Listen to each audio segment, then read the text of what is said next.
Mr. Crypto Kool-Aid, how are you? Doing good, sir. Doing good. How you doing, my friend? Good, thanks. Just to let everyone know, Crypto Kool-Aid and I thought we'd come on stream and review a little clip of our friend, what's his name? Michael? Michael, Boxmining, right? Michael Boxmining. So without further ado, we're going to You know, bring that up uh, and we are going to have a listen to what this young man has to say.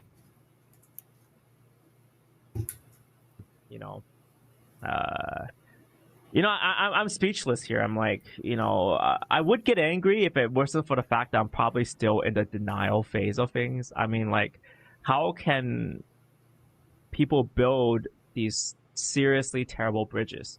Unfortunately, also, of course, like these security measures should have been there, and I'm sure they're audited, but I guess that's just. I'm just going to stop this as we go through it, but Well, let's just go ahead. Actually, go ahead and play the whole thing. You'll Yeah, play the whole thing.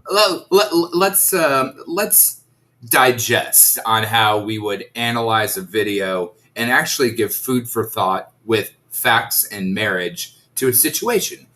Because we should have context before we go through. This is true. This is true. Yeah, let's do that. Crypto where let the storyteller play. Even if you audit, even if you look over a million of bits of code, it can still have errors, right? And this is the case. So I do have a few people. I want to just address this very quickly. There's a lot of scammers right now trying to use this hack as a way to benefit themselves, right? This is the thing with crypto, right? Someone else's loss is their gain.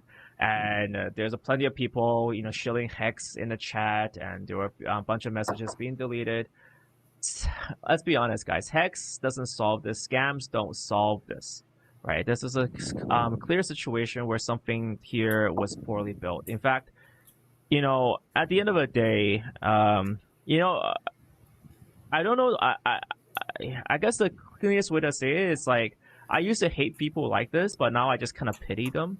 Like the people who benefit from other people's misfortunes. The moment you can kind of see that here as well in the addresses here in the comments section for this. The moment something bad happens, someone's like, "Oh, I have an address. Here's a way to recover your money or donate money or fake money." I mean, this is a typical crypto. Make it history. Give us an airdrop. Oh my God, sir.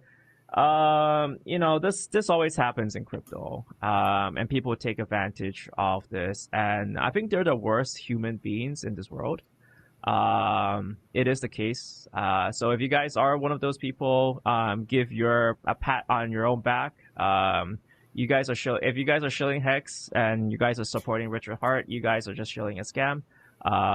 Pretty much someone could just create a coin like that, build an army, shill it, and you're just literally shilling BitConnect. And enjoy. So anyways, that's pretty much what happened. That's why I was in there.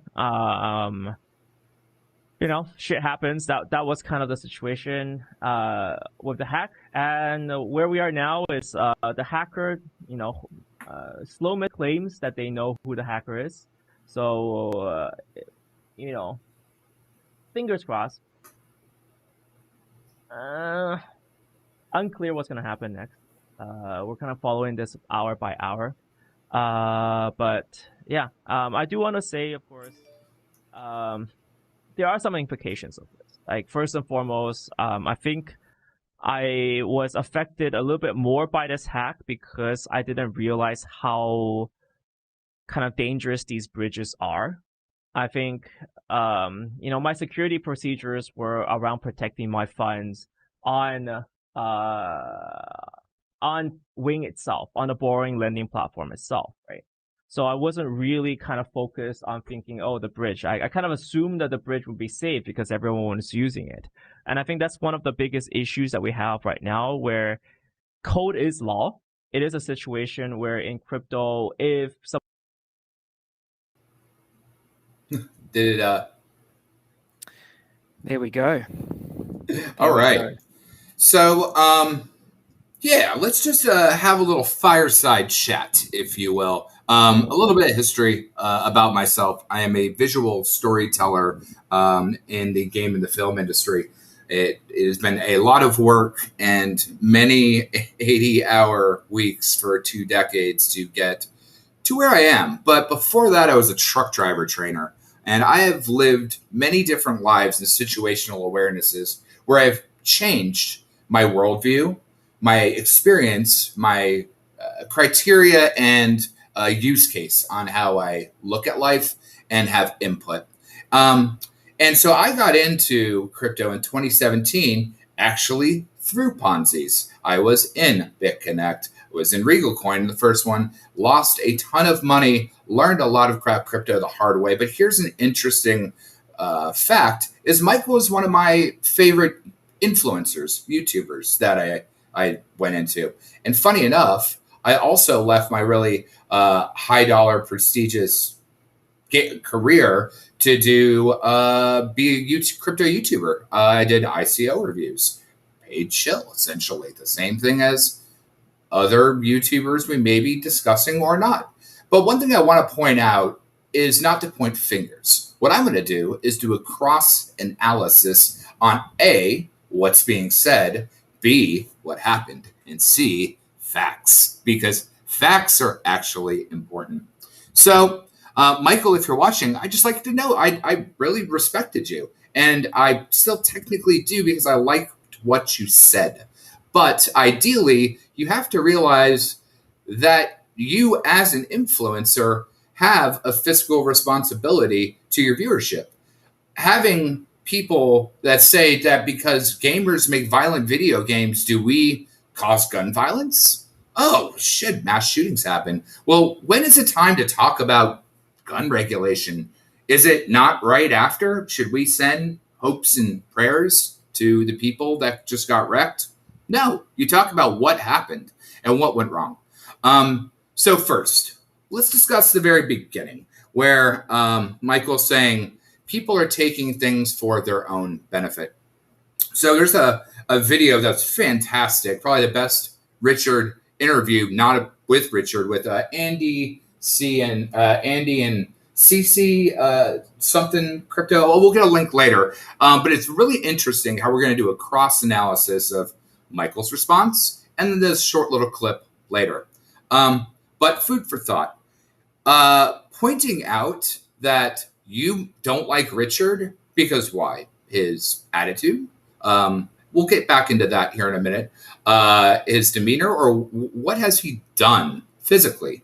Proof to be called a scammer, or to get your distaste in why you have a problem with Richard and or his product, Michael. Because you can either not like Richard, but you can't disassociate math, function, audits, real audits that are done for the real, that have been publicly displayed, and audits that were Richard pushed that forward.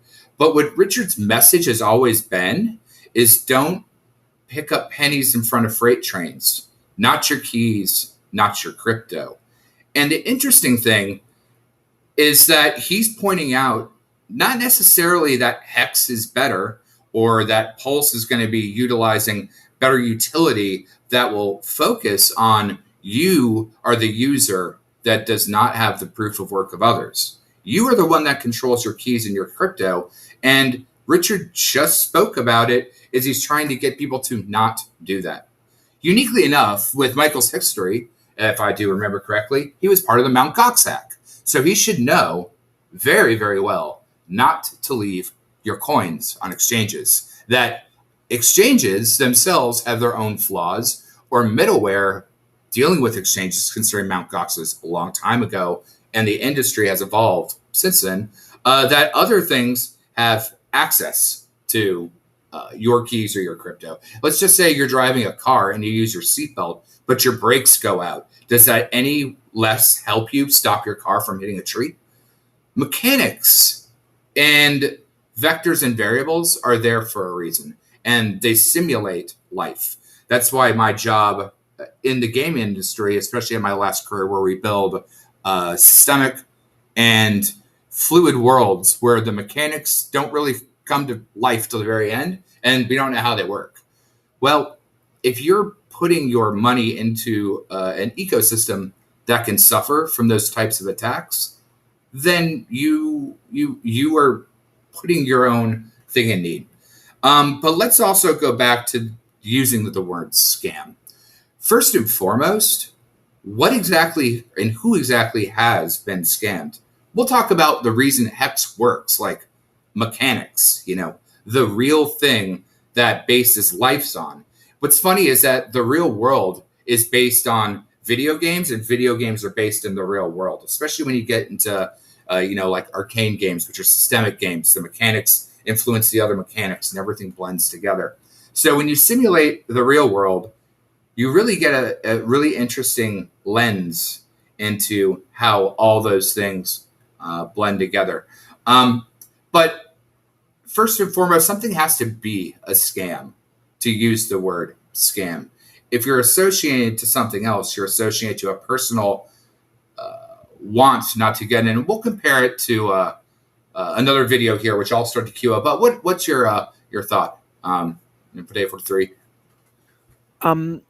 When I hear Boxmining talk about a scam and talking about Hex, I've never heard him actually say why he thinks it's a scam. When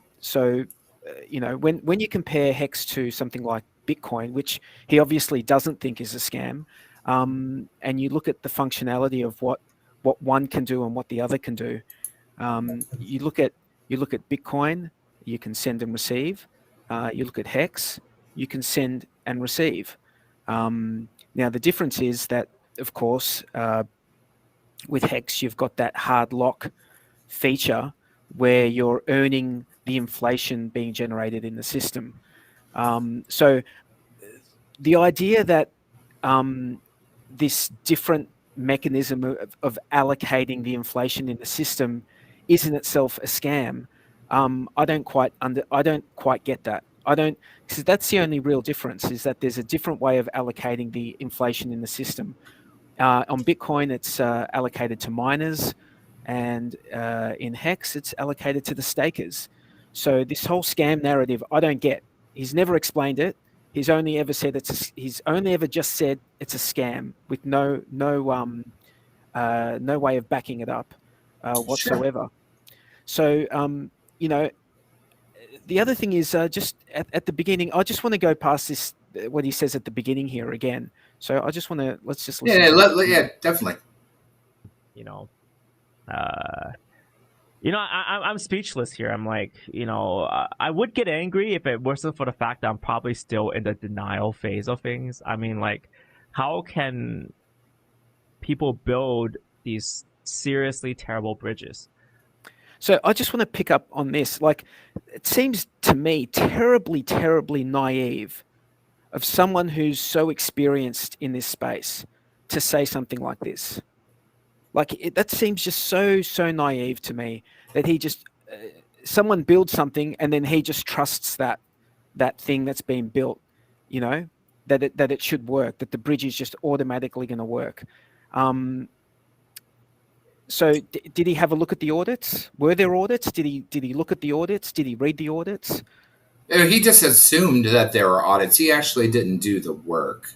And this is the interesting thing.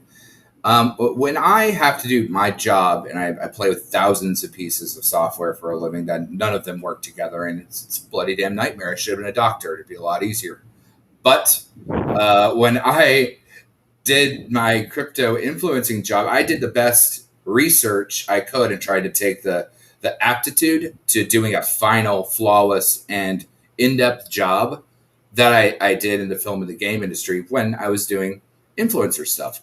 But that's why I don't do YouTube stuff anymore, is because it's not even about all of that. But that's his business, right? And if you have a business, and it doesn't even have to go towards Michael, but if any influencer has a business where their job is to research something and they do not research it, what are you doing with your job? That is literally your job, especially if you're trying to come across as an expert and a OG and a seasoned veteran in the space, that he knows better from losing his coins in Gox that you don't trust anyone with your own keys. And what Richard's saying from all of the things from Celsius, and Richard even said it in his interview. Apparently, Michael didn't listen to it. Apparently, Richard and the Celsius founder are friends or compatriots, they're comrades of some sort.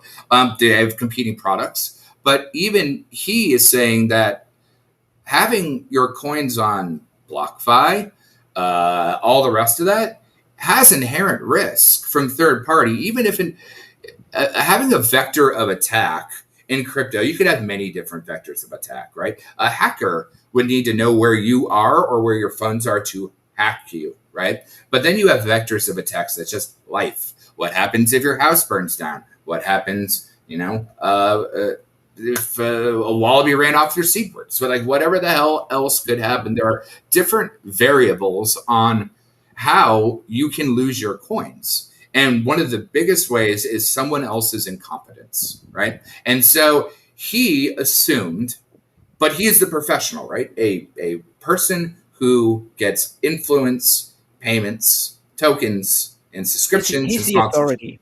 He's the authority, right? Not only is he the authority, he's the one that's paid to be the authority. So authority and do your job. And so the people that he got into these systems that's been preached and that's been, it's the exact opposite of what Richard's mythos is. Keep your keys in your own protection. Protect yourself, make yourself healthy, make yourself wise, and educate yourself instead of picking up pennies in front of freight trains. And read the code. Read the code. Go look at the code and read it. It's very well annotated. Even if you can't read code itself, you can read what the code's doing, and read the audits. So most stuff in crypto doesn't even have an audit. Most stuff in crypto doesn't even have audits. So it's just like, it's very hypocritical to hear someone be so aggressively negative towards something that we know ticks all the boxes the way it should. Sure. And so let's just take influencers, for example, if we're going to talk about influencers. Ivan on Tech, right? The guy that teaches people to write code. He clearly has looked at Richard's white paper. There are many other people that have a high fidelity for the crypto space, the background and inner workings of developers to look at the back end of all of this. And nothing's ever been found that stipulates scam, but no one can even identify what the word scam is scamming. Furthermore, like, who's identified Richard has ever gotten scammed of, ever? So using slanderous terms when your job is to do the research, to not lose your keys, and then point the finger as being like, scammers are saying that this is bad and it's horrible at other people's pain. I want to just talk about that real quick. It's been a while since I've watched Michael's videos, but does he show leverage trading? It's been a while, but I believe his own words is that it's sad. What did he say? It's sad for other people to take profit on the loss of others. I do believe if you're shilling leverage trading, you're shilling a position for people who are not experienced in a region that you are an expert in to go lose their money. That would literally like take someone to the deep ocean and teaching them how to swim there. And that's very, very dangerous way to learn how to swim. So it's very interesting the way that he's pointing fingers, but I do agree that people should not be happy about the sorrow of others. I do agree on that. But Richard's passionate about people not getting screwed over. And here's the difference. Everyone else seems to point at what they dislike about Richard against what Richard is saying. So they're hating the man, not the message. And since they're completely ignoring the message and focusing on the man for their own weird, twisted measures, their audience of these influencers aren't actually learning true values to help funnel your how you should handle yourself in the crypto space. And they are fundamental. Like, I see them as fundamental tenets that you should, if you're getting into crypto, that's what you should be learning, because that's what crypto is all about, you know. And I just, from just watching, I've never really watched any of his videos. I watched a couple here and there back in the day, but he didn't really speak to me, so I didn't continue to watch. But I find the hypocrisy astounding. It really is astounding. But let's keep watching. Let's keep going through this. Unfortunately, also, of course, like these security measures should have been there, and I'm sure they're audited. But I guess that's at a point. I'm sure they're audited. He should know. He should know that, right? He's the expert. He's the expert. But yet, he's calling Richard and Hex a scam, who has provided audits. So here's the thing: Hex has launched complete, immutable code, audited before launched. All these things happened turnkey. When I was a truck driver, we had to have a 20-point or 200-point safe check. Make sure everything works before you move the vehicle. And if you don't do that and your shit goes down, whose fault is it? That is your fault. If you bro an airline, lock your brakes up, that is your fault. If you kill someone on the road, that is technically also your fault. It is not pretty. It is not nice. But the reality is when you take, whether your vehicle or your wallet, when I talked on the game theory panel, treat your wallet like a character. How do you level up your character? When you take your crypto or your car or anything out into the real world, things are dangerous. You should check them, especially if you are the so-called expert that gets paid to be a talking head on YouTube. So, and well, the other thing is that Hex is pretty much, I think, what else was out there that was just a finished product, released as a finished product in the crypto game. Before Hex was released, I think there was Uniswap was pretty much this finished product. Now they've released different versions of it subsequently, but I think it's unique. Hex is unique in that respect, that it was a finished contract before it was released, no changes to be made, done and dusted. And I think, like some of these people, they just never really understood this paradigm. But let's keep listening anyway.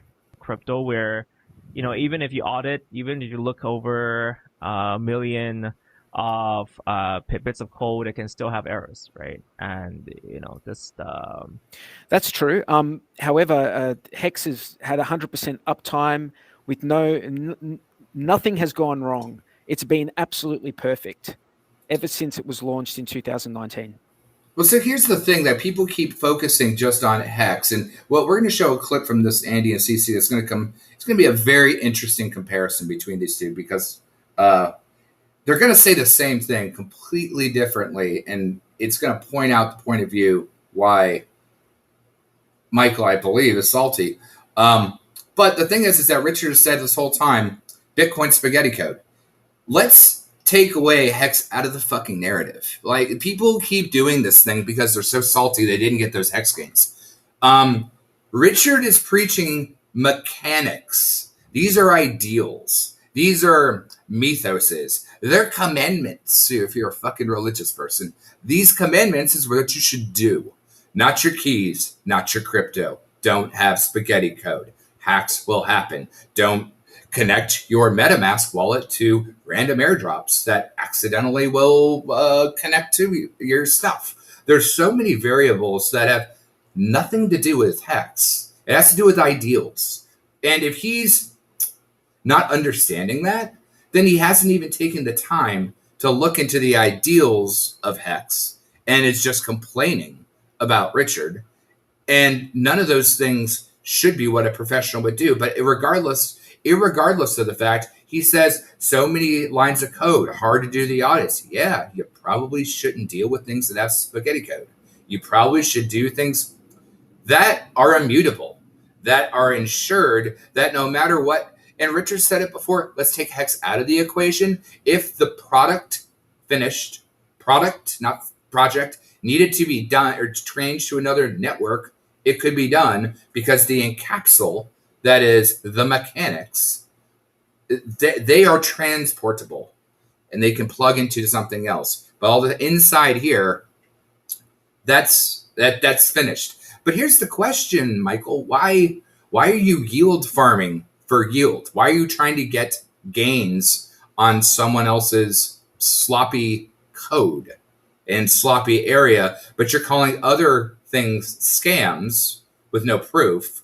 But realistically, you're just wash using the word scam instead of just people taking advantage of. It sucks that people lost their money. I lost a shit ton of money in 2017 from actual Ponzi's, bad projects, rug pulls, things that didn't deliver, and diamond hands them all the way to zero.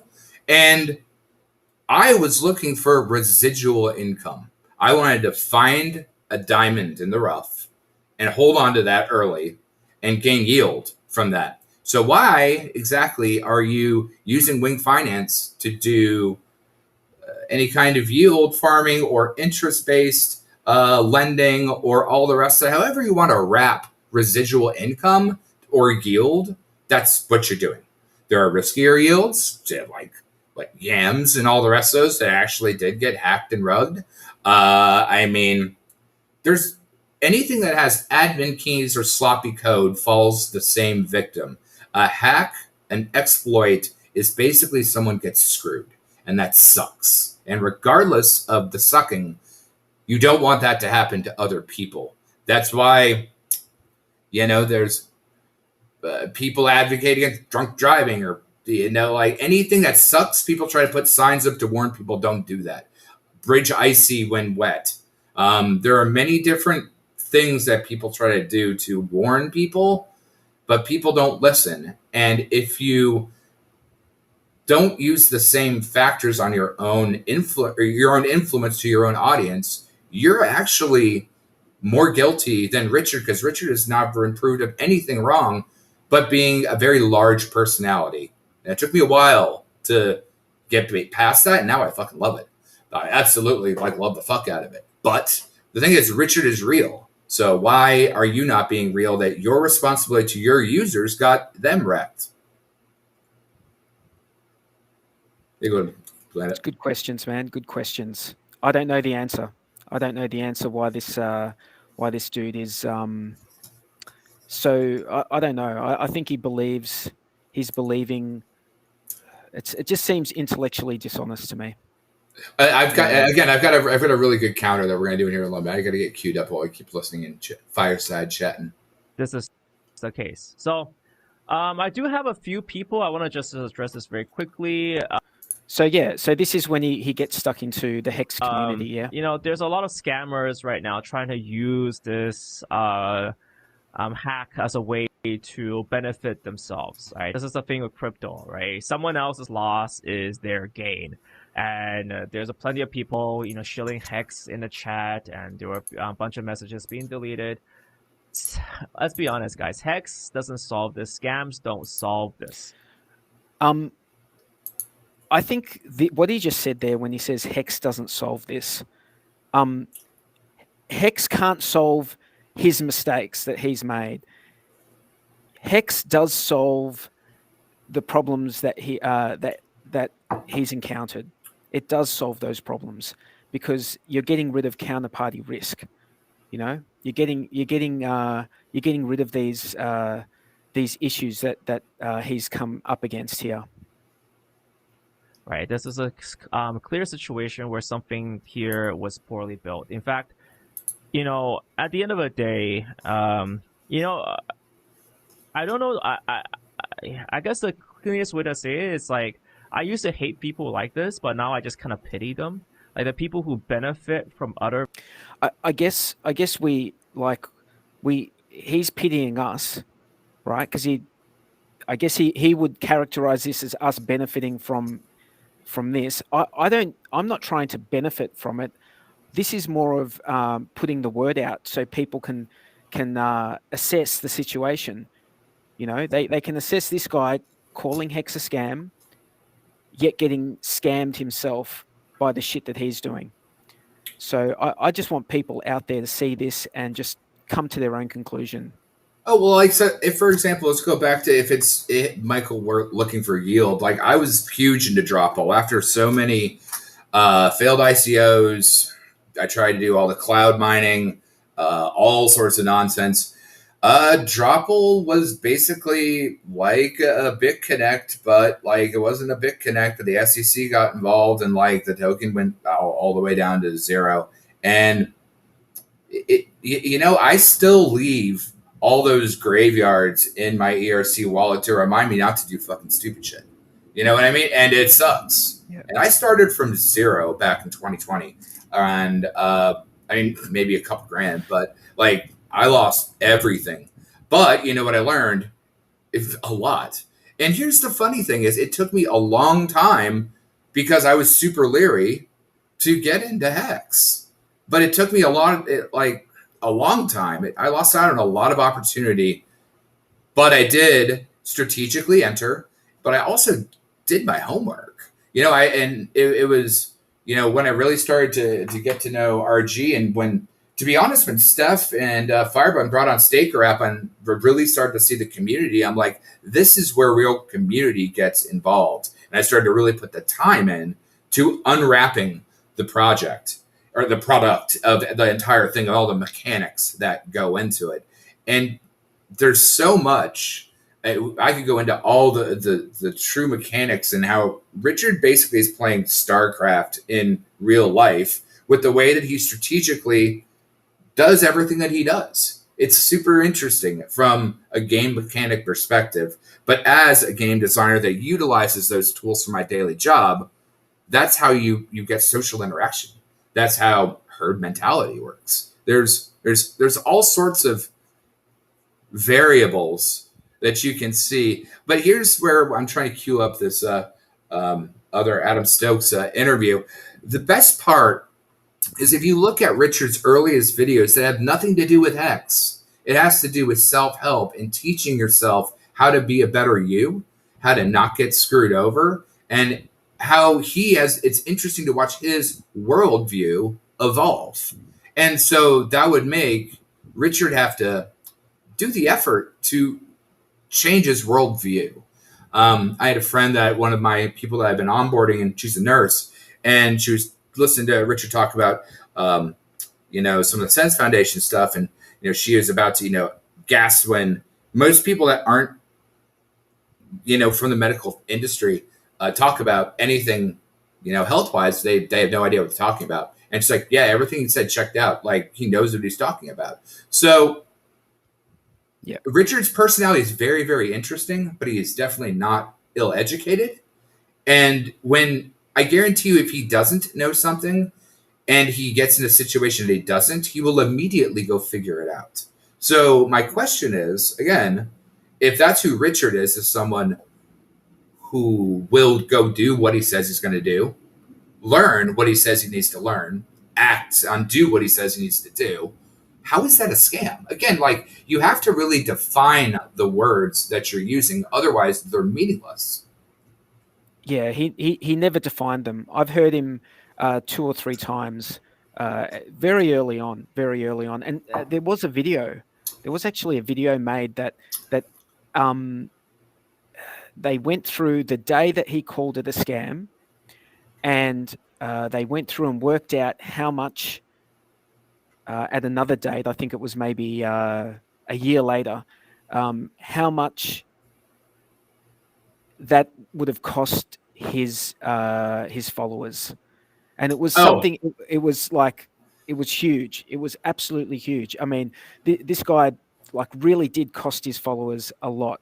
Now, luckily for the box mining followers, if they are looking for yield, they can still get into Hex, because Hex is an ongoing proposition by the very way that it's been designed, with the share rate always going up forever.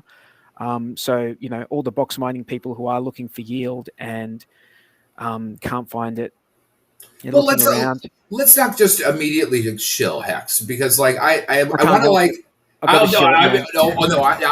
can, but here's the thing: is I want to challenge you to actually think, right? If you really want to play this game, actually play the game. Don't sit and listen to talking heads. Doing your own research is hard when you don't know what to research, but actually looking and learning through people that are doing those things is the best way to truly understand and onboard, right? Does someone that's looking to scam people donate to charity? Does the person that's trying to scam people build self-help books long before they launch a cryptocurrency? But more importantly, if you're looking at how Hex actually, the mechanics, like bar none, the game mechanics of Hex and the way it's positioned and the puzzle pieces on how it works together is one of the most brilliant things I have ever seen. And that's coming from someone that this is what I do for a living, is I build video games that are systemic, that all those puzzle pieces work together. And it took me like 6 months to really, truly unpack the whole damn thing. And I had to sit and really, really think about it and be like, how would I do this in this particular system if I was dealing with physics versus attributes versus this, and this? It's the same thing. And so if you look at it, we'll talk to them in the BitConnect nonsense later. We'll just keep on scrolling on the. Oh, by the way, I am magically controlling this guy from the. Because everyone's like, why is he frozen? They don't realize the video's here. So no, my CG Puppet Master. The moment you can kind of see that here as well in the addresses here in the comments section for this. The moment something bad happens, someone's like, oh, I have an address. Here's a way to recover your money or donate money or fake money. I mean, this is a typical. So hexagons aren't doing that. That's actual scammers who are putting addresses out there. This always happens in crypto, and people take advantage of this. And I think they're the look. Scammers are drawn into anywhere where there are gains, because they're trying to scam people out of gains, right? But the hexagon community is extremely vigilant. If you go into any of the chat rooms, there are mods who are constantly deleting scammers who are posting, scam stuff in there. Worst human beings in this world. It is the case. So if you guys are one of those people, give a pat on your own back. If you guys are shilling Hex and you guys are supporting Richard Hart, you guys are just shilling a scam. Pretty much. I mean, nothing to back it up. Just it's sort of disgusting, actually. Someone could just create a coin like that, build an army, shill it, and you're just literally shilling BitConnect. Enjoy. So that's a good segue into the BitConnect. So I don't know. Was he involved in the BitConnect? I don't think so. No, I don't think anything. Did he get affected by it? Was he affected by it? No. To be honest, I have no idea. I was a greenhorn back then in crypto, just learning how all the stuff worked, and it was a crazy time to learn and be in the space. But I'm trying to cue in this. Look, I don't even know what happened. I don't even know what happened with. I wasn't involved at all. I wasn't invested in. Oh, were you in crypto during BitConnect? I was in crypto at the end of 2017. That's when I got in. Ow! Well, I mean, maybe you got in. Well, it was right around the time that all the Ponzi's were popping, and then at the very end of or when the 18th crash happened, most of them ran away. But I mean, power of weak hands, which is the only Ponzi I didn't screw around with, is SafeMoon. But essentially, okay. Here's the thing about supply, demand, generating wealth and desire about things. It is very, very interesting on how and why people want something. I think the biggest way that Richard described it the best is the De Beers diamond analogy. And so, like, diamonds were a worthless piece of rock. That's why precious stones are precious stones, not diamonds. Till the De Beers company pretty much controlled all the mining operations and squeezed the supply to zero. and then created a branding, a narrative, a interest model that diamonds were a woman's best friend. She needed it to be a man to get married, that you had to have all these different features and facets to make this little piece of pressed rock that now is in the rough. And if you shine it, that's why diamond in the rough. You have all these interesting sayings that people use. Why? Is because they've been interestingly branded, articulated, and associated with situations. But if you realize that situations and mechanics are just levers in life that you need to pass through, right? Gates that you need to travel through, levels that you need to ascend. They're all intertwined into the same thing. You need to acquire this diamond to level up your character, to then get married, to then make children and babies and reproduce and stupid shit.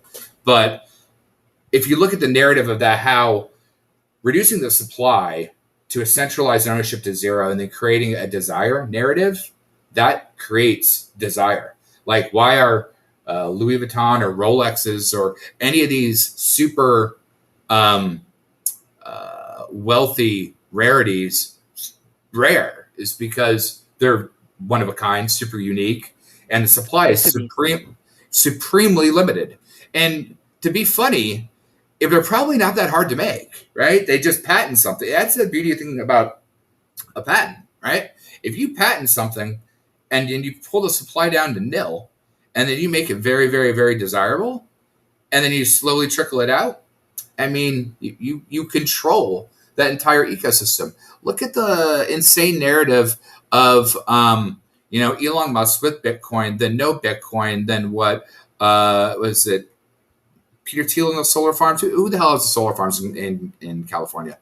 But anyway, like they're moving the green energy narrative because Tesla gets tax credits from its energy use, not its car sales. So if you look at the narrative that's actually being shilled by other things, you look at how that's wrecking a whole bunch of people as well. And that has nothing to do with Richard nor Hex. That's just how the market is moving. What is it? Mark Cuban's now doing Shimu Ibu? And I'm just like, what? The other billionaire needs to do the other doggy thing? Like, why is the idiocy of narrative so ludicrous? So anyway, what they're doing in Hex, which is super simple. Like, you can go to hex.com/techspecs. Super simple. Really read it. But they just switch proof of work to proof of waste, right? And basically your weight on your time lock gives you a percentage of a bonus. But if you're illiquid and you can sell at any time, you have the benefit of gains and all the rest of the other side of the seesaw, which is you earn the interest of the yield. And so that supply and demand and interest level brings the other supply off the market because more people want to lock it up to get the other side of the yield, and other people can participate in the other seesaw. What scam narrative is that?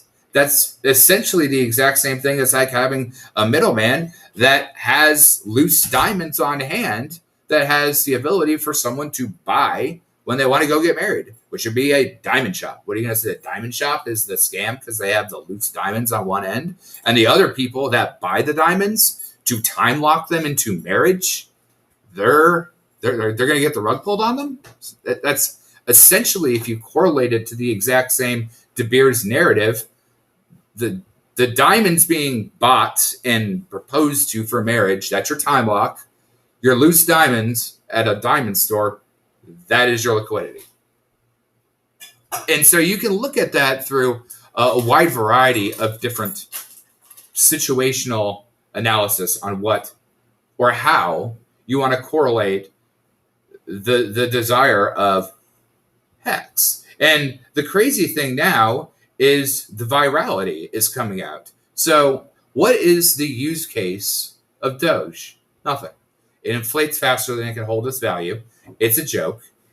Creators say it's a joke.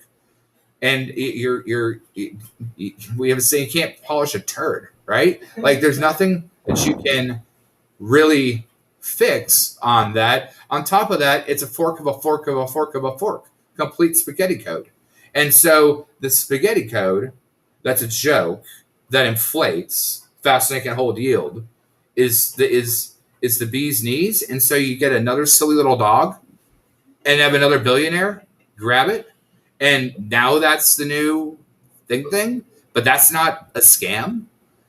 Or it's unwise. It's unwise thinking. It's like what do you want from your usage of crypto or wealth generation, or like, why are you even here? Is it to buy funny dog pictures, or is it to like secure financial wealth for the future? Because that's why I'd assume Michael put money into a lending platform. And the word lending is that's where the dicey stuff comes in, because lending platforms are what all the Ponzi's were called. That's what BitConnect-ish was, is called a lending platform. That BitConnect was just the flagship name before all the other Ponzi's started the lending platform stuff. And so even when, what was it, Aave was before called ETHLend, like just the name lend is like dicey if you're someone that got wrecked in 2017 from, all those kind of stuff. Now, the aspect of lending, using Celsius to get a real loan, that's good. It's good stuff. But realize like what you are doing. Like if you're giving up your keys. Well, the thing is, you're putting your coins in someone else's hands, regardless. Like even if you're not giving up, you're giving your coins to someone that you do not have the keys. And if they have different way to position it. If you get it in a car and someone is drunk driving, or they get hit by someone else that's drunk driving, and you're in the back seat, let's say you're in Uber or you're in a black car in a limo or whatever the hell it is, and you are a victim of that accident, you were not the driver. You did not have the keys to your car for you to operate from one position to other position. There is an inherent risk when you are not in control every time of the day. And so you need to look at that in the same commonality that you would risk in the real world. So trusting someone else, whether it's an exchange, a lending platform, or something else, everything that Richard has ever focused on is purely about you maintaining your own sovereignty, you maintaining your own ideal, and you maintaining your own OPSEC and protection for the same reasons. Hold on one second. I've got this thing linked up here. I think the other thing that's important to at least acknowledge about Hex is its incentives, the way it incentivizes you to think about the future. And that's achieved through the staking mechanism and the T-shares, being able to lock up your Hex. Well, burn your Hex. That's how it works. You burn your Hex and you get T-shares in return. However, you get 3 times more T-shares for locking up for 10 years as you do locking up for 1 day. So there is real incentive there to think longer. So you may not want to lock up for that long. You may only want to lock up for 1 year, 2 year, 3 years, whatever suits you.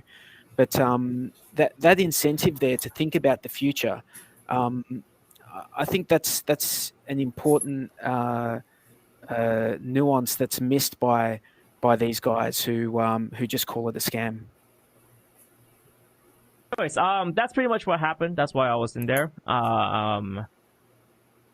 Shit happens. That was kind of the situation with the hack, and where we are now is the hacker, Slow misclaims that they know who the hacker is.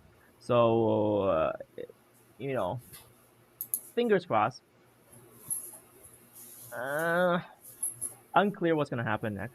We're kind of following this hour by hour.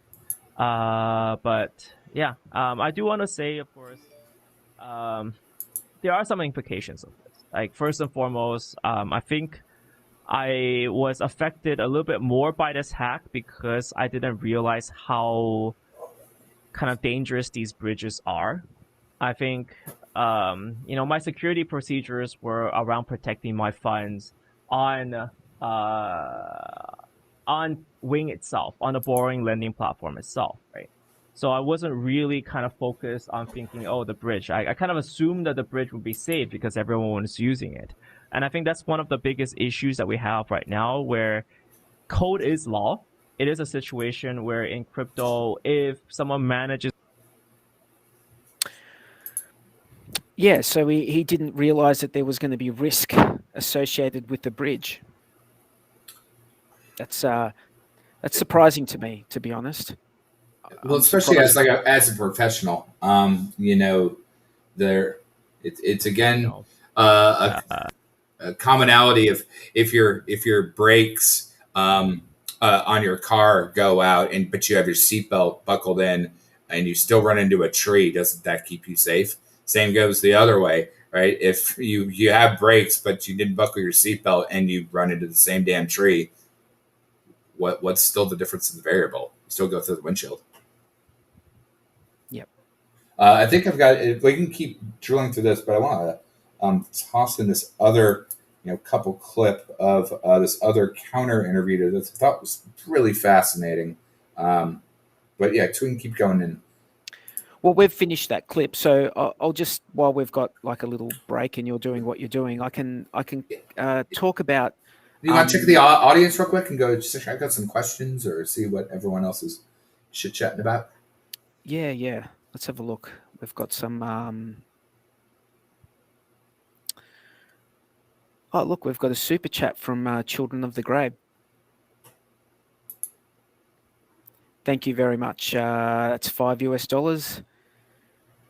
Don't assume when you do, you make an ass out of you and me. Yes. Children of the Grave. What's up, buddy?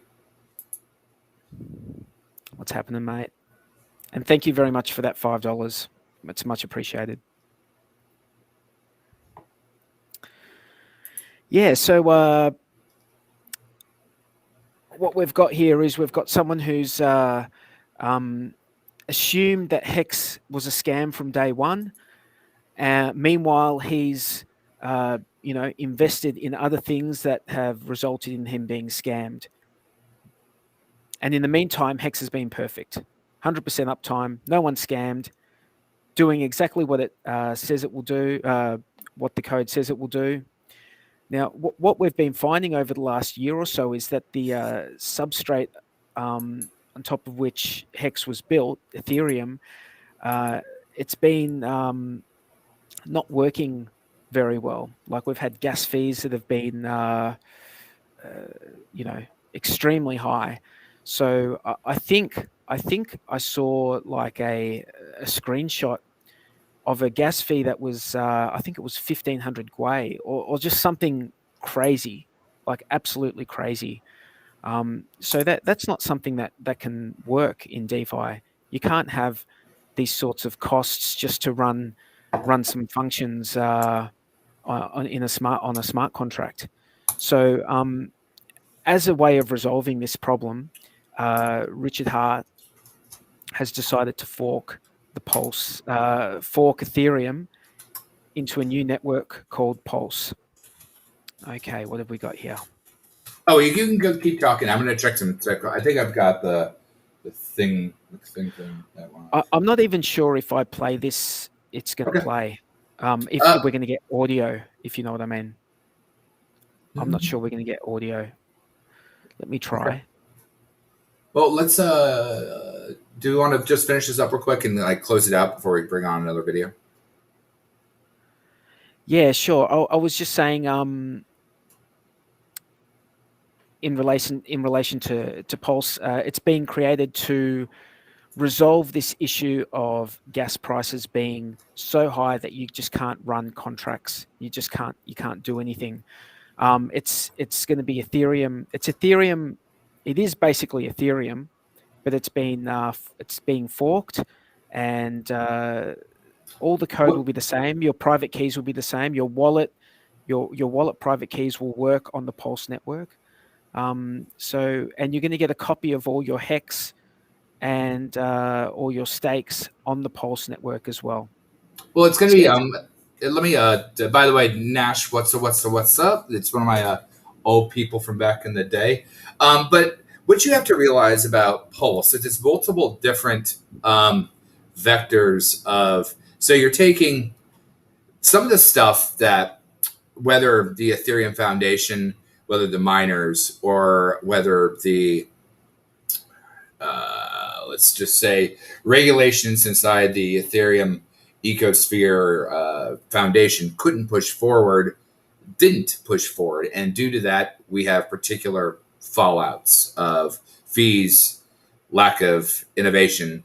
If you look at the interview from Dev Kyle and Eric, I'm still in the middle of that one.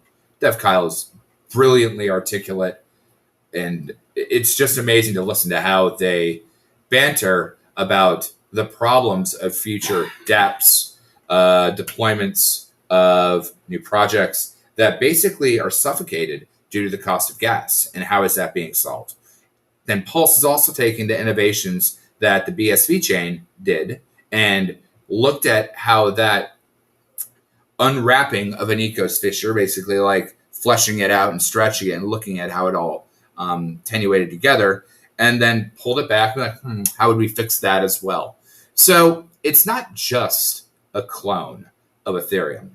It's handling problems that are plaguing Ethereum. It's looking at utilizing future technology that Ethereum is going to be using to deploy. So it was where I was in the Dev Kyle interview. Rollups is a very interesting option for utilization of layer 2. It's just the layer 2 UI functionality and interlocking isn't all there yet. And layer 1 is very, very an easier, better way to do it. So you can basically take the benefit of all the future evolutions of Ethereum, do the good things that can happen now, and still cross-fit everything else back together that needs to be there, since the initial parent is essentially Ethereum. But it's not. Whenever ETH 2.0 as a full faction with sharding and everything else gets to play, is a year, 2 years, 3 years down the line. I mean, in Richard's stream yesterday, an ERC20 transaction, a swap, was $500, and then it was a transfer was $500, and a swap was $1,000. And then, like a little bit later, I've got from the screenshot on my side, because I was listening a couple minutes behind, ran to my computer and looked at it on my end, and I got the screenshot at $100 for a swap and $30 for a transaction. I'm like, Jesus, that is insane. And in the future, where we actually want to have launch pads for dApps, where we want to have NFT swapping, where we want to have more of the EVM, the Ethereum virtual machine, being used as that instead of just a transaction of value, you need to look at the difference between how the protocols are being used. One of the comments that Dev Kyle was talking about is a bad part of having the gas cost and the store of value be the same with Ethereum, as it turns into a conundrum how things get clogged up, especially with the fact that there's going to be probably a contentious fork of ETH 1.0 to ETH 2.0, because the miners are going to want to let go of their stuff, and that's why they're going to point to ETH Classic. They're just going to make it ETH Classic 2.0 instead of ETH 2.0, because ETH Classic is technically the fork of Ethereum. But the real beauty of Pulse is that BSV launched with an empty ghost chain, Matic empty ghost chain, Tron technically empty ghost chain. Pulse, Richard's game theory as a tactician is spot on, and how he's handling all the variables. So Pulse wants to be the friend to Ethereum. It wants to be the person that helps. It allows some of its offload to come to us. And because we have all of the system substrate, that we have those tokens that can find their own value on the fair market. And then the bridge, guess what? Rich is going to do a very good job to make sure that his bridge doesn't break. I assure you Rich is going to take the time to look into the bridge more than apparently Michael does with his bridges. But the ecosystem is going to be worked on that allows subtle things that would never have the ability to have the growth or the room to grow without being suffocated by fees. We'll have that playground in Pulse, and then they can bridge back out into the big pond of Ethereum. What is that game? It's like a monster game from way back in the day. It's not the same people that made like Flower and all the rest of that, but you're a little amoeba, and you grow, and you grow, and you grow, and then you get bigger and bigger, and then you can go into a bigger pond. Those type of ecosystems have... Not sure, man. Not sure what that was. I'm not a game player, unfortunately. To be honest, I don't have time to play games. I work 18 hours a day for the most part. And very, very rarely do I come on stream. But yeah, the thing is that PulseChain allows a breadth that all the other ecosystems can then lean on to not get suffocated by ETH's fees, but still benefit from the structure-based system, the battle-testedness of the Ethereum network, and technically the forkability. Because anything that ETH forks to with ETH 2.0, theoretically, you can backtrack it and re-implement it because you're a mobile system that has more... It's kind of like guerrilla warfare. You have the ability to maneuver quickly and easily through jungle and desert and multiple terrains rather than be bogged down, let's say, colonial warfare where everyone lines up at once and says, fire! And that's what their block time is, right? So everyone lines on up. And the reality is... Oh, sorry. Hey, but we got sound. Yeah. This interview, if you haven't seen it, bloody fantastic. Because and this is what I don't understand about these paid... I'm not going to call them shills, but they are. They can be a talking head, too. I don't care. I built fake reality for a living, so do what you want and say what you want. But the difference is do your job. If you're actually going to call something a scam, A, bring proof. Otherwise, theoretically, you're the scam because you're slandering. Because I can prove why it's not. I can show all other variables why what you're saying is incorrect. And I'm not even a professional in this anymore. And I remember when I got influencer tokens to review shit and make it look pretty and wrap a little bow around it and be like, look at me. That's what your job is. So if you're going to shell on up to what your job is, at least do it well. So what we've got below here is we've got Adam Stokes, who is a respected Australian crypto.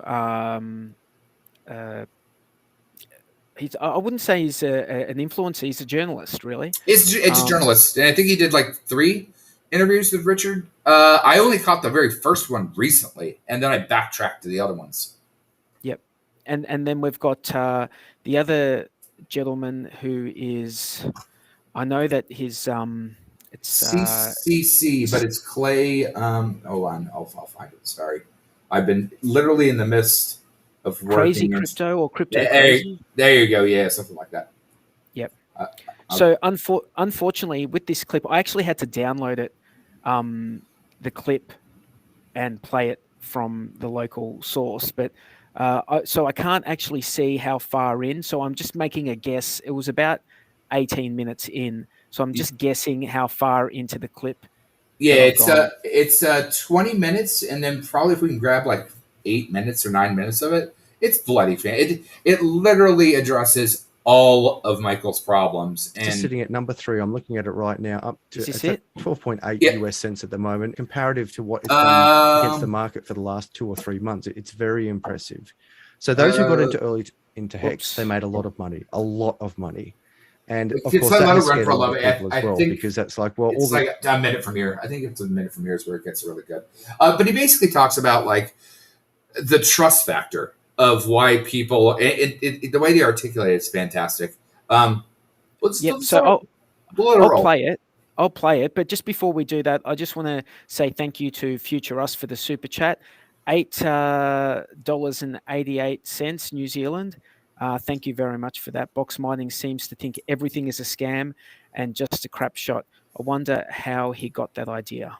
Well, the thing is that if you're going to hold on to primal ideas of things, well, is Bitcoin a scam? A lot of people said it was beforehand. Well, no, it's not. Well, Bitcoin is, let's just say, a carrier pigeon, right? It was the first time that you could send things over the air. Well, a fax machine, they did better. They put it through a phone line. But are you going to hold on to your dying fax machine because you don't want to use email? The evolution of things that you don't want to embrace is not a scam. And if you don't hold on to them, you're holding on to dead tech. Sometimes dead tech is useful. RG talked about it with the hammer the other day. You got a Phillips head hammer and a flathead hammer and a Allen wrench hammer, and you can hammer anything, or a traditional hammer. But holding on, yeah, you're not a Phillips head screwdriver maximalist. Yeah, right, exactly. And it's so interesting because people want to hate the man, not the mission or the ideals that come. And it's interesting. Let's play this clip. I hope I got it at the right spot. If not, sorry, I'm not able to share and do stuff on my side. Scam. And the counter to that is, well, a lot of people got rich in Bitcoin very quickly. So it's not a fair argument. And then I realized when people are saying Hex is a scam because it happened so quickly, it's like, well, the same happened with Bitcoin. And these are crypto commentators that are saying it's a scam. And it's like, you should know better.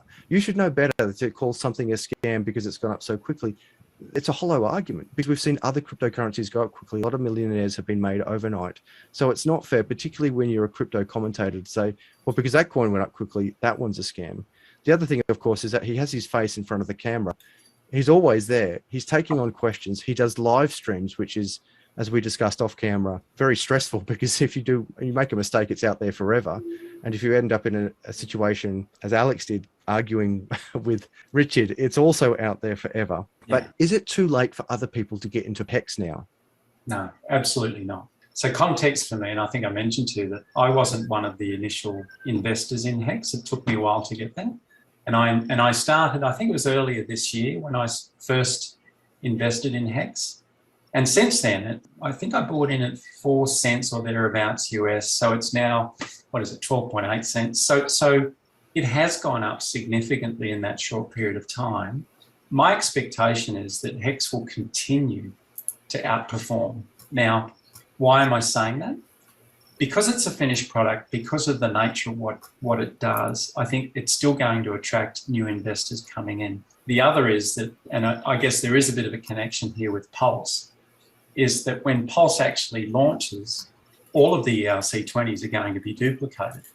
So whatever you hold on Ethereum, you're actually going to get a duplicate in the majority of cases. I think Richard's basically also said that if there's any scams, that's not going to be copied over.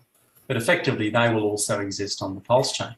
So right now, I think there's a lot of buy pressure that will start to come in as we start to get closer to the fork of Ethereum when Pulse is actually launched. And I think Richard has said, look, it's probably about 45 or 60 days away before that happens. So my expectation is that Hex will continue to outperform and will continue to move up and to the right up until that point in time. And I also think that it will continue to grow just by its very nature and what it offers.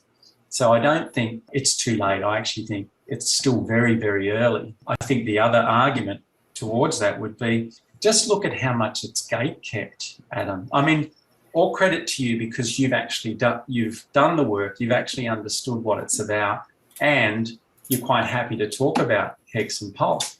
A lot of other YouTubers, and we've got some, there's YouTubers across the ditch that won't even think about doing this. And all they can think to do is, there's been a recent thread of tweets that have come from a particular YouTuber that I'm like, why is it that you don't talk about Hex? Why do you keep gatekeeping Hex? Why do you gatekeep Pulse? Why is it, for example, that Hex, with the market cap that it has, and if you go to Nomics, it's correctly listed at, I think it's number 3 at the moment. But then you go to somewhere like CoinMarketCap and you're on page 3. So Hex is actually being gate kept. And I think that's, to me, what does that mean? It means that no one's really getting the visibility of this unless you're part of the community or you have contacts within that community. So as soon as the gatekeeping stops, and it will stop, you're going to see Hex. Just for me, I think there's still a parabolic move for Hex, and that's going to happen over the next 2 or 3 years when people start to really learn about this. And I think the other thing that you're going to have to see is I have some concerns around Ethereum, and I know that there's a lot of Ethereum lovers out there. And to be honest, I invest in Ethereum, have done in the past, but it's crippling in fees. You try and transact on Ethereum and your gas fees are just through the roof. And even with the latest EIP, that hasn't improved. And to be honest, everyone's wanting, and I'm one of them, would like to see Ethereum continue to go in price. Well, guess what? As soon as it does, if it does another, let's say it gets to 10,000, what are the gas fees going to be like then? So it's going to be exacerbated. So the problem, it's a problem now. It's only going to get worse. So how do you resolve that?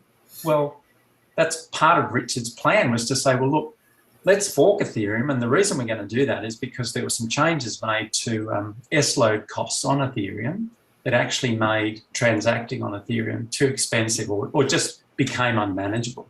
So Pulse is an opportunity to actually avoid some of that and start to reduce the fees. All right, so before we go into Pulse, I need to draw a line in the sand between the two, because many people have merged the two projects together. They've merged the two projects together understandably because both logos are a hexagon, both coins are made by Richard Hart, both coins have controversy around them, both coins are very different.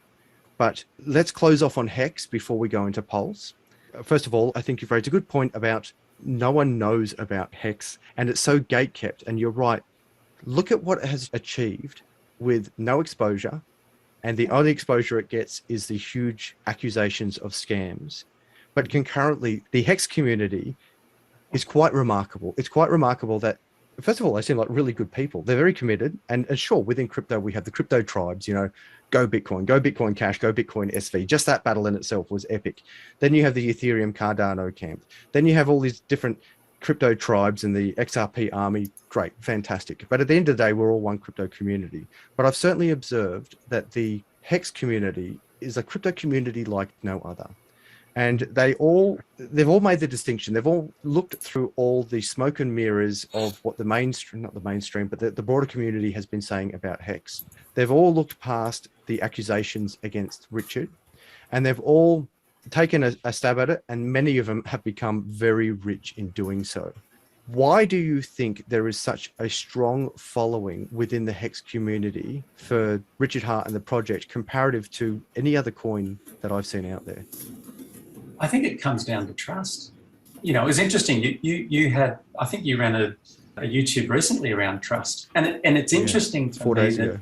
That you know, cryptocurrency is meant to enable a trustless arrangements. But people trust Richard, and why do we trust Richard? Because he actually follows through. He does what he says he's going to do. Now, you know, there's none of this, oh, this is not going to happen, or there's delays and delays and delays. And mind you, there have been some delays of late, but Richard does what he says he's going to do.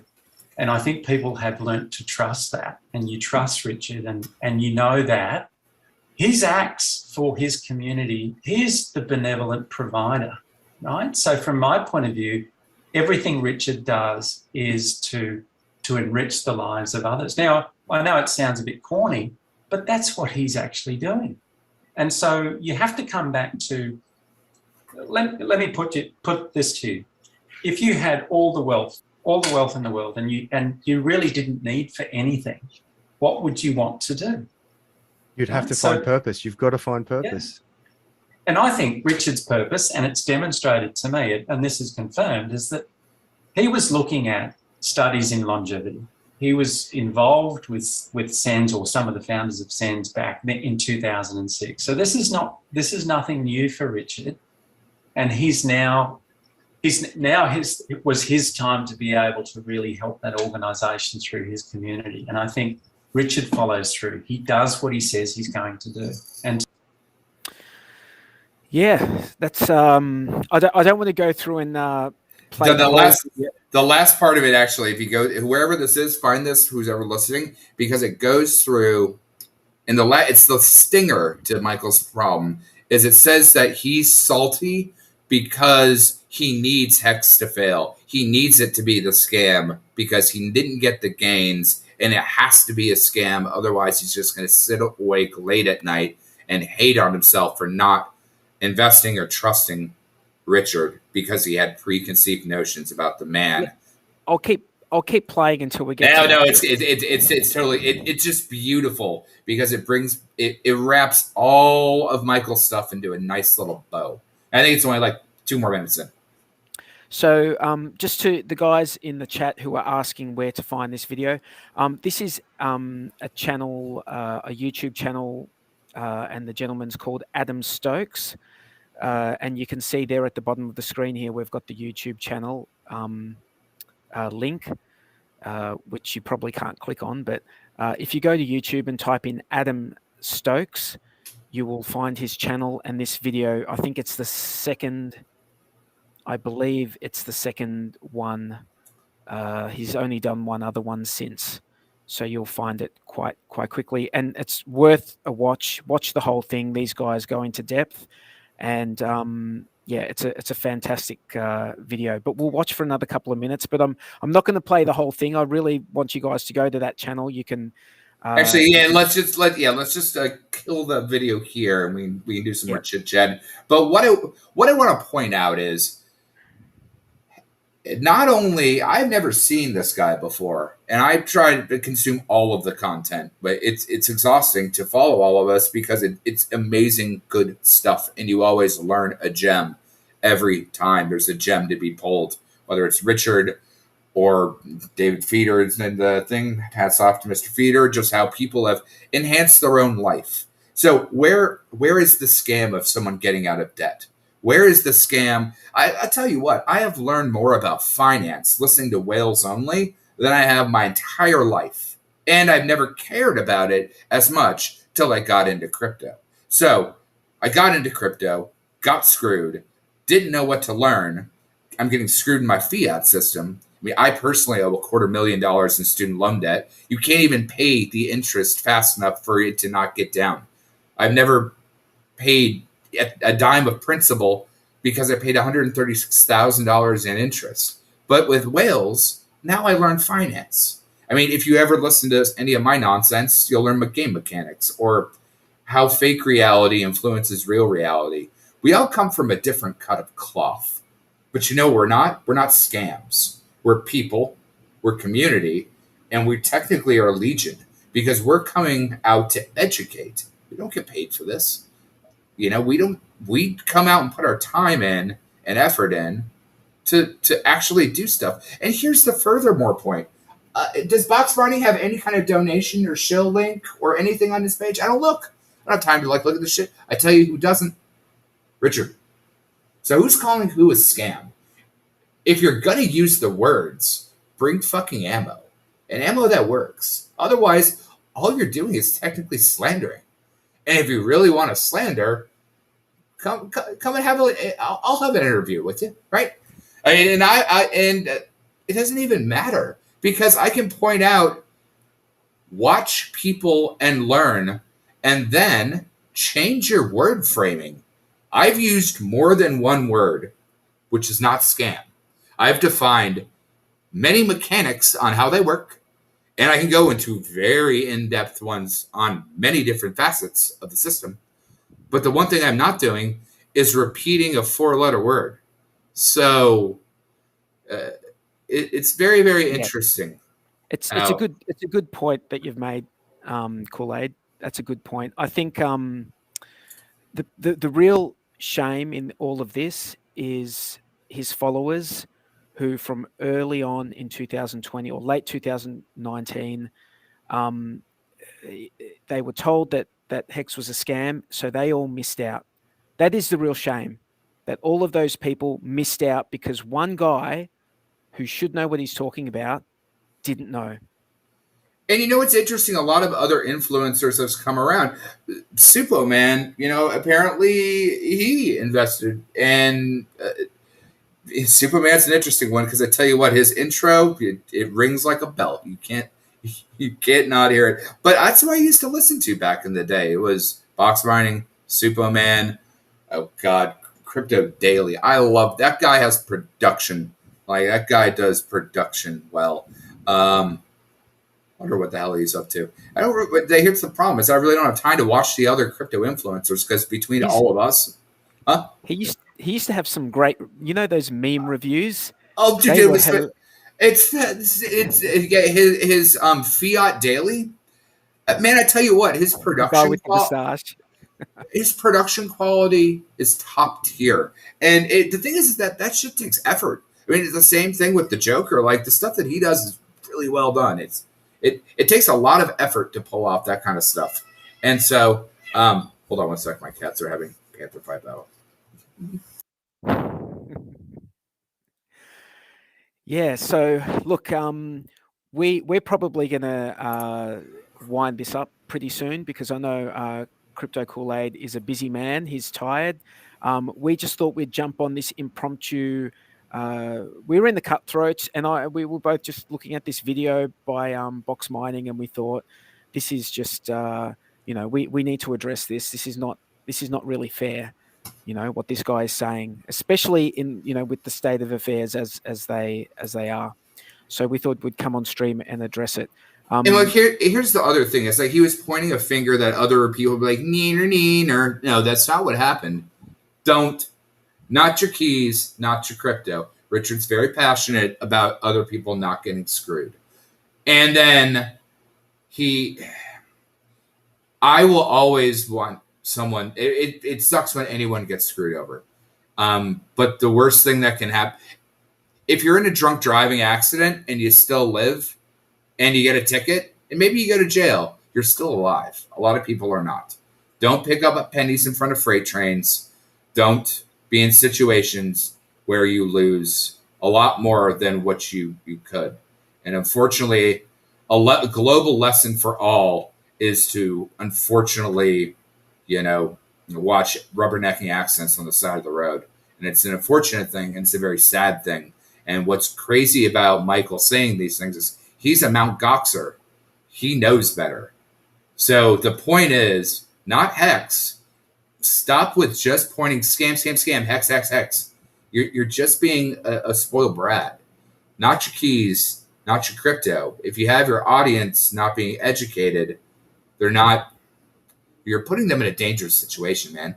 And ideally, you should learn from what Richard's teaching. And when you learn, you'll want to be involved in the things that he's involved in, and ideally what we're involved in. And if you want yield, Hex is a fantastic opportunity. If you want utility, Pulse is going to be a fantastic opportunity. If you feel that you got in late to Hex, P-Hex is going to be a fantastic opportunity. If you're using dApps and onboarding and you're going to be throttled and choked off by the gas fees, Pulse and onboarding and launch padding other dApps on that's going to be a fantastic opportunity. So there's opportunities out there if you just look at the opportunity. If you're just going to hate on the man because you don't like him, man, it speaks volume of his character, not Richard's. Yes, Richard is a very larger-than-life personality, but he actually cares about his audience. I don't know what Michael's caring about besides just complaining because someone said scam. Why me? It's again, like I said earlier, mass shootings suck. You should talk about gun control immediately when those happen, not wish them hopes and prayers. So hopes and prayers, Michael, but your audience should know. Be careful what you invest in. And it's your responsibility, if you're going to call yourself a talking head, to teach them that. That's what we as Hexicans try to do, is to bring our knowledge as Legion to one, to educate all of us so we don't make bad mistakes. Absolutely. All right, mate. Well, thanks for coming on stream with me. It was, as I said, it was an impromptu thing last minute, and you were up for it, so I really appreciate it. And I also appreciate your insight and you've pretty much carried the stream. So I very much appreciate that. I realized when I saw my thing. I mean, I know I talk insanely fast. I can definitely, I think, outspeak Kareem if I let my lips just move. But that sounds like a challenge. I will take him any day of the week. I did 5 years of telemarketing outbound, so we both are cuts of cloth there. But either way, yeah, what you're doing, Hex Late Night. Where do you come on? We've got the Hex Late Show, which Okay. we do. I'm not sure what time it is in the US, but it's late in Australia on a Tuesday night. So I think for you guys, it's depending on where you are. I think it's in the morning, early morning for US, depending on where you are. Which is still theoretically late, depending on if you're still up. Which exactly. It's late if you've been up all night. But look, on that note, I think we'll wind it up, eh? Yeah, yep. Man. All right. Take care, all. Thanks to everyone in the chat. We appreciate you, and thanks for those super chats as well. Peace.